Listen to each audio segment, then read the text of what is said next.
Hi friends, మీకు ఈ video నచ్చితే లైక్ చేయండి, సబ్స్క్రైబ్ చేయండి. రామచంద్రయ్య కోమా నుండి బయటికి వచ్చాడని ప్రేమ్కి ఫోన్ చేసి చెప్పడంతో ప్రేమ్ హాస్పిటల్కి వస్తాడు. సరే, అప్పుడే చామంతి శ్యామలను తీసుకొని హాస్పిటల్కి వచ్చి ఉంటుంది. ఇక హాస్పిటల్లో ఉన్న ప్రేమను చూసి డ్రైవర్ బాబు నువ్వేంటి ఇక్కడ అని ప్రేమ్ అడుగుతూ ఉంటే, చామంతి నువ్వేంటి ఇక్కడ అని ప్రేమ్ అడుగుతూ ఉంటాడు. అమ్మకి ఒంట్లో బాగాలేదు అని హాస్పిటల్కి తీసుకువచ్చాను డ్రైవర్ బాబు, నువ్వేంటి ఇక్కడ అని చామంతి అడగటంతో, అదే మనం ఆపరేషన్ చేయించాం కదా, ఆయన కోమాలో ఉన్నాడు కదా, ఆయనకి మిల్క్ వచ్చిందంట, డాక్టర్లు ఫోన్ చేసి చెప్తే నేను చూడటానికి వచ్చాను, ఆయన ఒకసారి నన్ను కలవాలి, మాట్లాడాలి అన్నారంట, అందుకే నేను చూడడానికి వచ్చాను, నేను ఇప్పుడు ఆయనతో మాట్లాడడానికి వెళ్ళాలి, నువ్వు వస్తావా ఆయన్ని చూస్తావా అని ప్రేమ్ అడగటంతో, పదండి డ్రైవర్ బాబు నేను చూస్తాను, అమ్మ రామ్మ నువ్వు కూడా చూద్దులే అని చామంతి అంటుంది. రా చామ్రా ఆంటీ అని ప్రేమ్ దగ్గరుండి మరి చామంతిని శ్యామలని రామచంద్రయ్య గదికి తీసుకొని వస్తాడు. ఇక అదిగో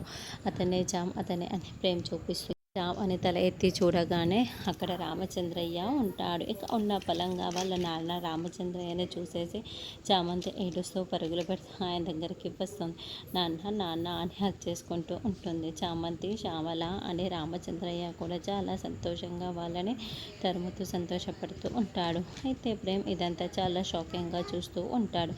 నాన్న ఏంటి నాన్న ఈ పరిస్థితుల్లో ఇలా ఉన్నావేంటి నాన్న అని చామంతి అంటే, చామంతి అమ్మ శ్యామల మీరిద్దరు బాగానే ఉన్నారు కదా అని రామచంద్రయ్య ఆనంద బాష్పాలను కారుస్తూ ఉంటాడు. అలా ప్రేమ్ దగ్గరుండి ఆపరేషన్ చేయించినందుకు ఇప్పుడు చామంతి ప్రేమ్కి ఎలా కృతజ్ఞత చెప్తుంది అంటే నెక్స్ట్ ఎపిసోడ్లో